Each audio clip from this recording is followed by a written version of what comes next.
तो आदाब, नमस्कार, गुड इवनिंग, सत श्री अकाल। एक बार फिर आप तमाम लोगों का स्वागत है क्राइम तक की कहानी के इस एपिसोड में। उम्मीद है पूरी फैमिली अच्छी होगी। आज की कहानी बेहद अफसोसनाक है। ठीक वैलेंटाइन डे के नेक्स्ट डे की ये अफसोसनाक कहानी है। और उससे भी अफसोसनाक ये है कि मौत से पहले एक शख्स ठीक वैलेंटाइन डे के दिन एक वीडियो रिकॉर्ड करता है। ये वीडियो वो घर के अंदर रिकॉर्ड नहीं करता, बल्कि घर के बाहर एक खुली जगह है, आसपास में इमारतें दिख रही हैं, लोग गुजर रहे हैं, कुछ लोगों की आवाज़ भी आ रही है, और वो बहुत गुपचुप तरीके से अपनी बातें रख रहा है इस वीडियो में। करीब 9 से 10 मिनट का वीडियो है, और इस वीडियो में वो अपनी पूरी ज़िंदगी की कहानी सुना रहा है। कहानी बेचैन करने वाली है, और ये कहानी सुनने के बाद ये सोचने पे मजबूर कर दिया है कि वाकई इंसान इतना परेशान हो सकता है कि ज़िंदगी की जो सबसे अनमोल चीज़ है वो खुद ही उसको छीन ले, यानी अपनी ज़िंदगी को। संदीप नाहर की कहानी है ये, आप सभी जानते हैं। इत्तेफाक की बात ये देखिए कि जिस फिल्म से एक पहचान मिली संदीप को, उस फिल्म के हीरो सुशांत सिंह राजपूत की भी मौत इसी मुंबई में पिछले साल जून में हुई। अभी भी सीबीआई का आखिरी फैसला आना बाकी है कि आखिर सुशांत की मौत का पूरा सच क्या है। उसी फिल्म में एक बहुत ही इम्पोर्टेंट रोल प्ले करने वाले संदीप नाहर, जिन्होंने इस फिल्म में छोटू भैया का किरदार निभाया था, और वो सीन मुझे भी याद है, कई बार ये चूँकि फिल्म देखी है, बहुत ही क्यूट सा वो पूरा कैरेक्टर है इनका, कि जब सुशांत डोमेस्टिक से नेशनल लेवल पे आने की तैयारी कर रहे हैं, एक क्रिकेटर के तौर पर, मतलब MS धोनी का जो रोल है, और उस वक्त एक दुकान है जिसमें छोटू भैया है, स्पोर्ट्स की शॉप है वो, और बैट बॉल सभी कुछ वहाँ पे है, बेचते हैं, कैरम भी है। लेकिन उनको चाहिए सुशांत के लिए एक बेहतरीन किट, बैट किट, जिसमें ग्लव्स, पैड, ये सब कुछ अच्छा हो। और पंजाब में जहाँ ये जिस कंपनी में बनती है, वो उससे कैसे अपने रिश्तों को सामने लाकर उससे वो मांगते हैं और ज़िद करते हैं कि सुशांत यानी MS को वो स्पॉन्सर करे वो कंपनी, और उनको ये किट दे। और इतना परेशान कर देते हैं कि फिर मजबूरन उस कंपनी को वो देना पड़ता है, और फिर वो बैड, वो किट, सारी चीज़ें आती हैं। तो ये पूरी एक दोस्ती की, कैसे MS को उनके दोस्तों ने मदद की यहाँ तक पहुँचने में, वो एक रोल प्ले किया था संदीप नाहर ने MS धोनी फिल्म में। इसके अलावा केसरी में अक्षय कुमार के साथ भी उन्होंने काम किया, ख़ानदानी शफ़ाखाना में काम किया, और भी कुछ फिल्में और कुछ TV सीरियल में काम किया। लेकिन 14 फरवरी का ये वीडियो और 15 फरवरी की मौत की कहानी अपने आप में बेहद अफसोसनाक है। क्यों हुआ, कैसे हुआ, मुंबई पुलिस क्या कह रही है, इनसाइड स्टोरी क्या, मैं आपको सब कुछ बताता हूँ। लेकिन शुरुआत संदीप नाहर की ज़िंदगी से। संदीप नाहर हिमाचल के कालका में पैदा हुए। कालका वो जगह है जहाँ आप आखिरी ट्रेन वहाँ पे पहुँचती है अगर आप शिमला की तरफ जा रहे हो तो, और कालका से उतरने के बाद फिर आप बाई रोड बस से, टैक्सी से आप शिमला या बाकी जगह पे जाते हैं। तो कालका में पैदाइश हुई संदीप नाहर की। फादर जो है उनके फॉरेस्ट अफसर थे, वो चाहते थे कि उनका बच्चा भी सरकारी नौकरी में जाए। संदीप पढ़ने में ठीक ठाक, इंजीनियरिंग की पढ़ाई की, और इसी दौरान में 2007-8 में कद काठी अच्छी थी, तो एक्टिंग का शौक़ था। एक पंजाब में चंडीगढ़ गए, चंडीगढ़ में एक वीडियो म्यूज़िक एल्बम में काम किया, और उस म्यूज़िक एल्बम की वजह से काफ़ी लोगों ने उनको रिकग्नाइज़ किया, पहचाना। तो वहाँ से हौसला मिला कि क्यों ना एक्टिंग की तरफ चले। 2009 में फिर वो मुंबई पहुँच जाते हैं। मुंबई जाने के बाद स्ट्रगल का दौर शुरू होता है।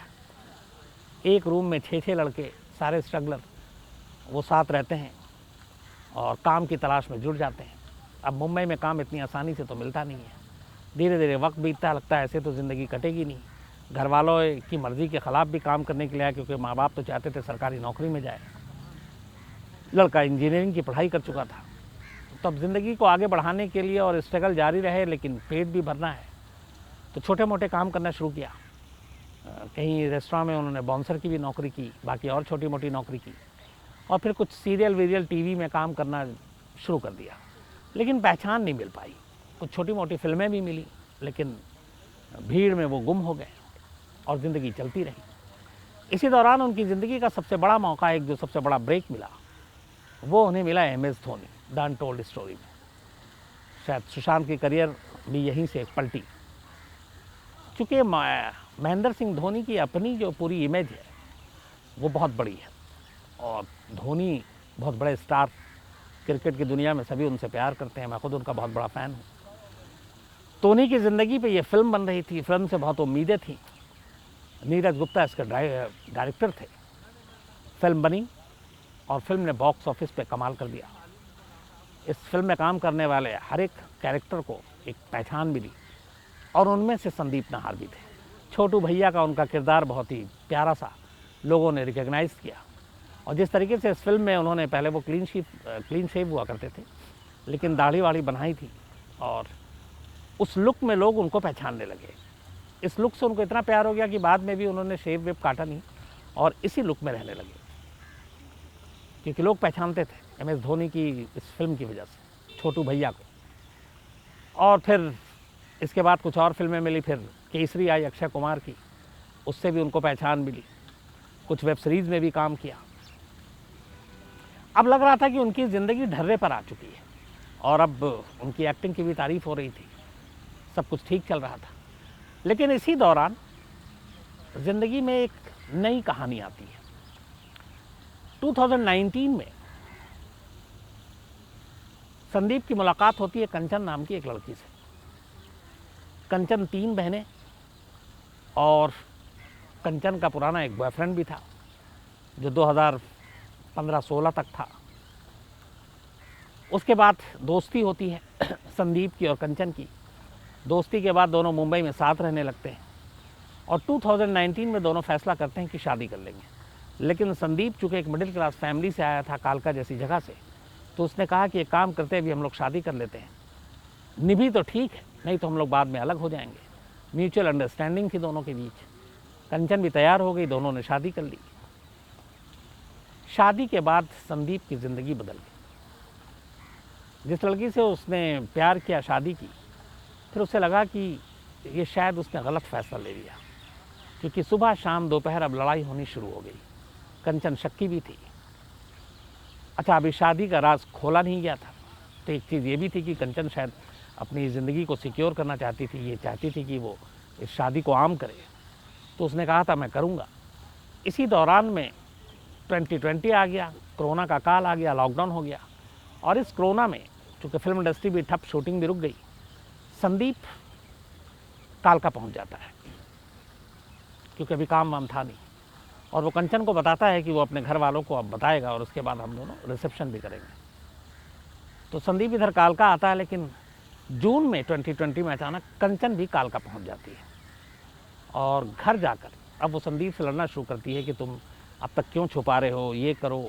शादी के बाद लोग अपनी पत्नियों को घुमाने ले जाते हैं, तो मुझे कहीं घुमाने भी नहीं ले गए।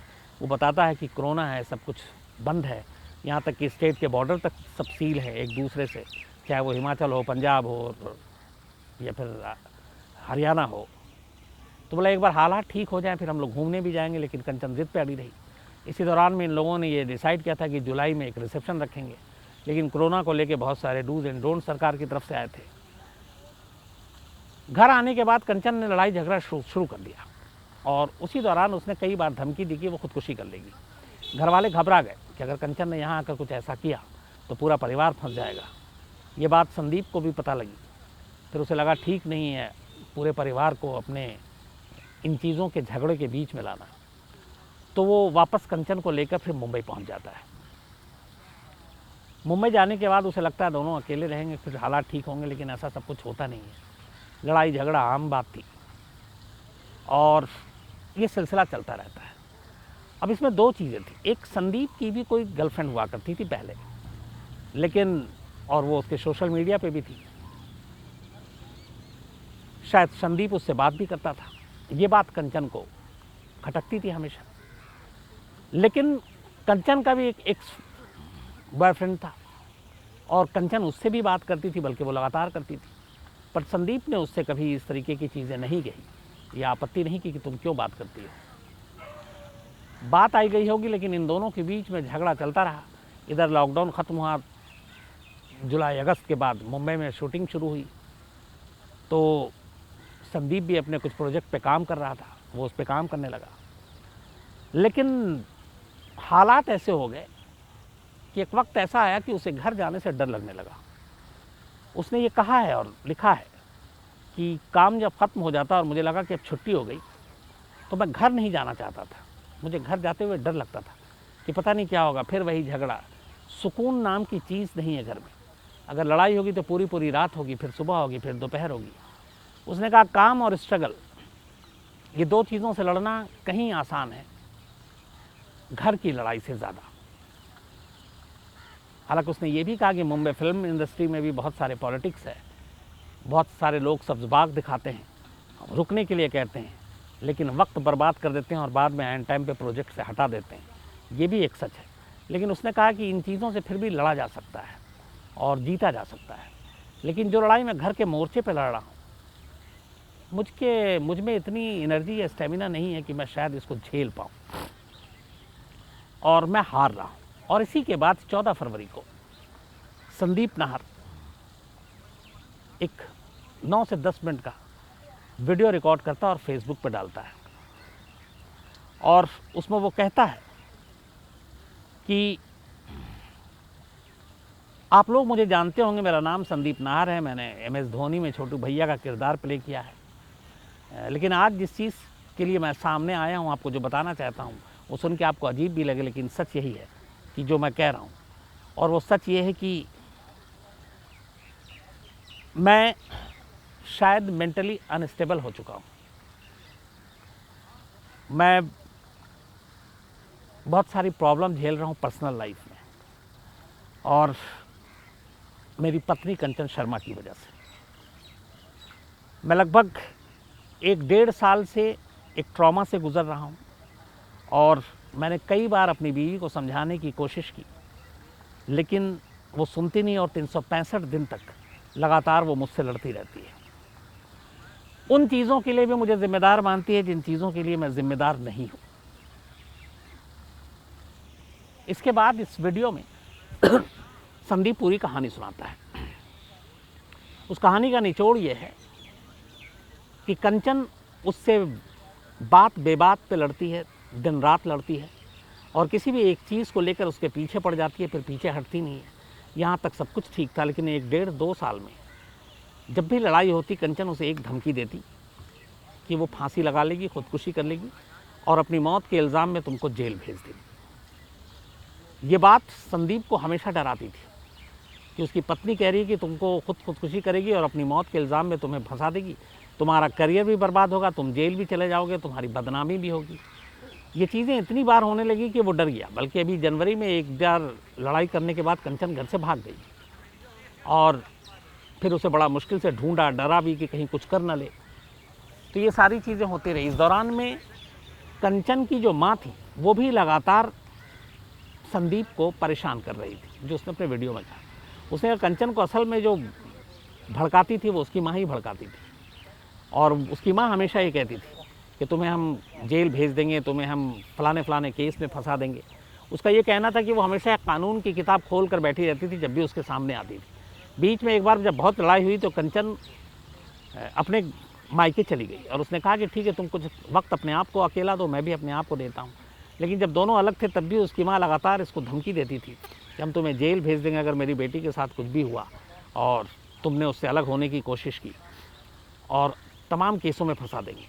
संदीप के डर की एक वजह ये भी थी कि संदीप की जो 2 और सालियाँ थी, कंचन की 2 बहनें, उन दोनों ने भी लव मैरिज की, और संदीप के वीडियो के हिसाब से उन दोनों के पति को भी इनकी माँ ने लगातार धमकाया कि अगर तुमने मेरी बेटी के साथ कुछ भी किया तुम्हें झूठे मूठे मसले में केस करेंगे और जेल भेज देंगे।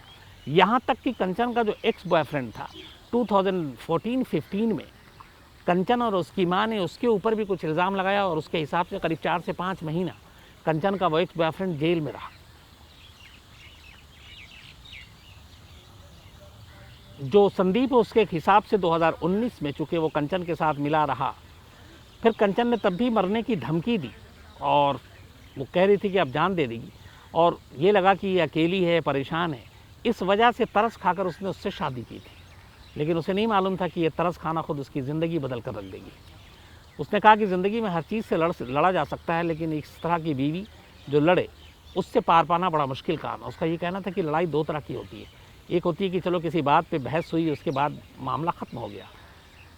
एक एग्जाम्पल भी दिया संदीप ने वीडियो में, उसने कहा कि जैसे कोई शराब पीकर लड़ता है और शराबी और ऊट पटांग सारी बातें करता है, उसके बाद जब उसका नशा उतरता है तो लगता है कि उसने गलत किया, लेकिन ऐसा उसकी बीवी कंचन के साथ नहीं है। वो मतलब हिस्टीरिया टाइप से लड़ती है, एक पागलपन का जैसे दौरा पड़ता है, उसका यहाँ तक कहना है। तो वो इस तरीके से उसके ऊपर टॉर्चर करती है, जुल्म करती है और बार बार मरने की धमकी देती है और उस मरने के बाद उसको फंसाने की धमकी देती है, दोनों माँ और बेटी। यहाँ तक कि उसके माँ बाप को भी गालियाँ देती है, माँ को ख़ास तौर पर। संदीप ने वीडियो में ये भी कहा कि वो इस हद तक डरा रहता था कंचन से कि अगर उसके घर वालों के फ़ोन आते थे तो अपनी बीवी के सामने वो उनका फ़ोन नहीं उठा पाता था, क्योंकि फ़ोन उठाने के बाद फिर झगड़ा होता। वो उनके माँ बाप के बारे में बहुत गलत राय रखती थी। इसलिए उसने कहा कि अब उसके पास इतनी स्टेमिना और एनर्जी नहीं बची कि इन चीज़ों से को वो झेल सके, और बहुत कोशिश कर ली, लेकिन इन तमाम वीडियो में ये कहने के बावजूद कि वो कोई गलत काम करेगा तो माफ़ कर दीजिए, मैं ये भी जानता हूँ, मैं अपने घर वालों से, अपने ख़ास तौर पर माँ बाप से बहुत प्यार करता हूँ। उन्होंने मुझे ज़िंदगी में हर वो चीज़ दी जो मैंने चाहा, लेकिन शायद मेरे ना रहने से उनको बहुत अफसोस होगा। और मैं जानता हूँ कि ये गलत है सुसाइड, खुदकुशी करना, लेकिन मैं हार चुका हूँ और अब मैंने बहुत बार कोशिश की कि इन चीज़ों से उबर पाऊँ। खुदकुशी करने का पहले भी ख्याल है, लेकिन मैं टालता रहा। मैंने सोचा लड़ूंगा, लेकिन अब हालत ऐसी हो गई कि मैं लड़ नहीं पा रहा हूँ, और अब बस का नहीं है मेरे कि मैं इन चीज़ों से उबर पाऊँ, और इसीलिए मेरे पास और कोई रास्ता नहीं है। तो इसलिए मैं अगर कोई गलत कदम उठाता हूँ तो आप लोग मुझे माफ़ कर दीजिएगा। ये सारी चीज़ें करीब 9-10 मिनट के वीडियो रिकॉर्ड करता है। इसके बाद 15 जनवरी सोमवार का दिन आता है, वैलेंटाइन डे के नेक्स्ट डे। दोपहर का वक्त था। गोरेगांव में एक फ्लैट में किराए पर संदीप अपनी पत्नी कंचन के साथ रहता था।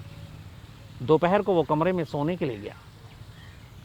शाम को जब देर हो गई और उसके बाद भी वो उठा नहीं, दरवाज़ा अंदर से बंद था। कंचन ने फिर दरवाजे को पीटा, काफ़ी देर तक खुला नहीं। कंचन को कुछ शक हुआ। वो अपने लैंडलॉर्ड के पास जाती है, मकान मालिक से कहती है कि संदीप दरवाज़ा नहीं खोल रहा है। मकान मालिक एक कारपेंटर को लेकर आता है। कारपेंटर दरवाजे को खोलता है। दोनों जब अंदर दाखिल होते हैं तो सामने बेडरूम में पंखे से संदीप नाहर झूल रहा था। अब यहाँ पे पहला काम ये था कि पुलिस को फ़ोन करना चाहिए था, लेकिन कंचन फ़ोन नहीं करती, बल्कि वो मकान मालिक और कारपेंटर की मदद से बॉडी को नीचे उतारती है, फिर उसे गाड़ी में उन्हीं दोनों की मदद से रखती है और फिर पास के एक हॉस्पिटल में ले जाती है। हॉस्पिटल में जब ले जाती है, डॉक्टर देखते हैं और वो कहते हैं कि ये ब्रॉड डेड है, जान जा चुकी है। इसके बाद कंचन उस डेड बॉडी को दोबारा गाड़ी में रखती है और एक दूसरे हॉस्पिटल में जाती है। वहाँ भी डॉक्टर देखते हैं और फिर कहते हैं कि ये मर चुका है, इसमें जान नहीं है। उसके बाद वो फिर से गाड़ी में रखती है लाश को, संदीप की, और इस बार फिर अपने वापस घर लौटती है। घर आने के बाद गाड़ी से लाश बाहर निकालती है, फिर कमरे में ले जाती है और तब कहीं जाकर पहली बार पुलिस को कॉल करती है। पुलिस संदीप के घर पहुंचती है। घर पहुंचने के बाद पुलिस लाश को अपने कब्जे में लेती है और फिर हॉस्पिटल ले जाती है पोस्टमार्टम और बाकी फॉर्मेलिटी के लिए। और तब जाकर पुलिस को जानकारी मिलती है, क्योंकि लाश फंदे से झूल रहा था, इसके सिर्फ 3 विटनेस थे, एक खुद कंचन, दूसरा मकान मालिक और तीसरा कारपेंटर। कारपेंटर के बयान दर्ज हो चुके हैं, मकान मालिक के दर्ज हो चुके हैं, और उन्होंने कहा कि जब वो कमरे के अंदर दाखिल हुए तब संदीप नाहर की लाश पंखे से झूल रही थी। शुरुआती जांच में पुलिस को कोई फाउल प्ले नज़र नहीं आ रहा है कि ये किसी तरह का कोई साजिश हो सकती है, क्योंकि दरवाज़ा अंदर से बंद था और दरवाज़ा जो तोड़ा गया या खोला गया वो कारपेंटर और मकान मालिक की मौजूदगी में। और शुरुआती पोस्टमार्टम रिपोर्ट भी इसको एक सुसाइड का ही केस मानकर बता रही है। घर के तलाशी के दौरान कोई ऐसी चीज़ मिली नहीं, लेकिन हाँ, चूँकि मौत से करीब 24 घंटे पहले का ये 9-10 मिनट का जो वीडियो उसने सोशल मीडिया पे पोस्ट किया था, ये एक तरह का एक सुसाइड नोट था, क्योंकि इसमें बाकायदा वो संदीप कह रहा है कि अगर मैं कोई गलत कदम उठा लेता हूँ तो मुझे माफ़ कर दे, और अब मेरे अंदर स्टेमिना बची नहीं। लेकिन हैरत की बात ये थी कि जब ये सब कुछ हुआ तब तक सोशल मीडिया से ही उसका सुसाइड नोट वाला जो पोस्ट था वो डिलीट हो गया। अब जब इसके बारे में पुलिस से पूछा गया तो पुलिस का ये कहना था कि उन्होंने इसको डिलीट नहीं किया, बल्कि वो अब इन्वेस्टिगेट कर रहे हैं कि किसने किया। इसके बाद फिर बाकी चीज़ें और भी उसमें बहुत सारे संदीप लगातार पोस्ट करता रहता था। जब छानबीन हुई तो पता चला कि न सिर्फ ये सुसाइड नोट एक तरह का जो वीडियो था जिसमें वो अपनी पत्नी के बारे में तमाम बातें कह रहा है, इसके अलावा 14 महीने के उसके जो बाकी के पोस्ट थे वो भी डिलीट कर दिए गए। अब ये पोस्ट किसने डिलीट किए? शुरुआती जो शक है पुलिस को वो है कंचन शर्मा पर, संदीप की वाइफ, क्योंकि जो आखिरी 9-10 मिनट का वीडियो है उसमें संदीप अपनी वाइफ को ही अपनी मौत के लिए जिम्मेदार ठहरा रहा है। लेकिन इसमें एक बहुत ख़ास बात और भी, वो बार बार कई जगह उसने ये कहा कि कंचन ने मेरी ज़िंदगी को नर्क बना दिया और अब मेरे अंदर ताकत नहीं बची है। लेकिन कंचन को कोई कुछ न कहे, हाँ, अगर वो मेरे बाद किसी और से शादी करती है, नई ज़िंदगी बसाती है, उसका इलाज ज़रूर करा दीजिए। वो शायद ये झगड़े की जो आदत है वो आदत नहीं, वो उसकी एक बीमारी है, एक दिमागी बीमारी है। तो अगर उसका इलाज करा दें तो शायद वो ठीक हो जाए और फिर वो लड़ना बंद कर दे। तो बार बार वो यही कह रहा है कि उसे कुछ ना कहा जाए, बस कंचन का इलाज करवाया जाए ताकि ये गुस्सा और झगड़ा जो करती है ये वो बंद कर दे। हर जगह उसने यही कहा। साथ ये भी कहा कि उसके माँ बाप को भी उसकी मौत के लिए किसी तरह से परेशान ना किया जाए और ये लोग भी ना करें। लेकिन अपनी सास और पत्नी का नाम उसने तमाम हर जगह लिया, इस मौत के लिए भी लिया। अब पुलिस मामले की जांच कर रही और जो कानून के जानकार हैं उनके मुताबिक जिस तरीके से वीडियो में सब कुछ कहा गया है, सीधे सीधे इसमें अगर ये सुसाइड ही है तो सुसाइड के लिए मजबूर करने का मामला कंचन और उसकी मां के खिलाफ बनता है, क्योंकि इन्हीं दोनों का नाम संदीप नाहर ने लगातार लिया है कि उसकी ज़िंदगी को किस तरीके से नर्क बनाया गया। मुंबई पुलिस मामले की जांच कर रही है। जांच के बाद वो ये देखेगी कि संदीप की मौत के लिए कंचन डायरेक्टली किस हद तक जिम्मेदार है, उसकी मां किस हद तक जिम्मेदार है। इसी के बाद उनकी गिरफ्तारी या गिरफ्तारी ना हो वो तय करेगी मुंबई पुलिस। लेकिन फ़िलहाल अफसोसनाक बात यह है कि एक अच्छा एक्टर जिसने अभी कामयाबी का मज़ा चखा था, जिसने अभी अपनी मंजिल पानी शुरू की थी, इतने तमाम लंबे स्ट्रगल के बाद उसका कहना था कि बस एक गलत फ़ैसला, एक शादी करने का गलत फ़ैसला, उसने उसकी पूरी ज़िंदगी तबाह कर दी। और कोई शख्स लड़ाई झगड़ा और इस तरीके से इस हद तक आजिज़ आ जाए कि अपनी जान ले ले, ये सवाल है अपने आप में जो झकझोरती है और मजबूर करती है सोचने के लिए। लेकिन वीडियो संदीप की अपनी तरफ से रिकॉर्ड की गई है जिसमें वो सारी बातें खुलकर कह रहा है। उससे साफ है कि वो पिछले 1.5-2 साल से किस तरह की ज़िंदगी जी रहा था।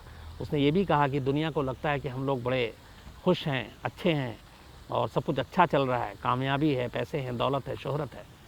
लेकिन असल मानों में ज़िंदगी के पीछे की ज़िंदगी में बहुत सारे दर्द होते हैं जो लोगों को दिखाई नहीं देता, और मैं उन्हीं से गुज़र रहा हूँ। ये उसकी लाइन थी। तो मामले की पुलिस जांच कर रही है। हालांकि अभी तक की जो सारी रिपोर्ट है वो ये है कि पुलिस को कहीं से इसमें फाउल प्ले नज़र नहीं आ रहा है, यानी कि ये कि संदीप का कत्ल हुआ, ऐसा नहीं है, खुदकुशी है। लेकिन इस खुदकुशी के लिए डायरेक्टली और इस मौत से पहले के आखिरी एविडेंस के तौर पर कंचन और उसकी माँ कितनी बड़ी जिम्मेदार होती हैं ये पुलिस तय करेगी। और क्यों संदीप के इस आखिरी सुसाइड नोट को डिलीट किया गया, 14 महीने के तमाम पोस्ट डिलीट किए गए, इसके पीछे मकसद क्या है, ये भी पुलिस जांच कर रही है। हालांकि शुरुआती शक कंचन को ही लेकर है कि उसने ही उसके बाद सारे ये पोस्ट डिलीट किए हैं। तो पुलिस से पूछताछ कर चुकी है, आगे भी करेगी, और अगर ज़रूरत लगा कि डायरेक्टली वो इस संदीप नाहर की खुदकुशी के लिए ज़िम्मेदार है तो शायद वो ये भी एक्शन ले। हालांकि संदीप नाहर के परिवार वालों ने अब खुलकर बोला है और पुलिस से कहा है कि संदीप की ज़िंदगी उसकी बीवी की वजह से काफ़ी वो परेशान था और उन्होंने कंचन और उसकी मां को ही संदीप की मौत के लिए ज़िम्मेदार ठहराया। तो देखिए क्या होता है, इसका जो भी अपडेट होगा मैं आपको जल्दी दूंगा। तो आज कहानी में इतना ही। कल आपसे फिर मुलाकात होगी किसी नई कहानी के साथ। तब तक अपना ख्याल रखिएगा। Thank you very much.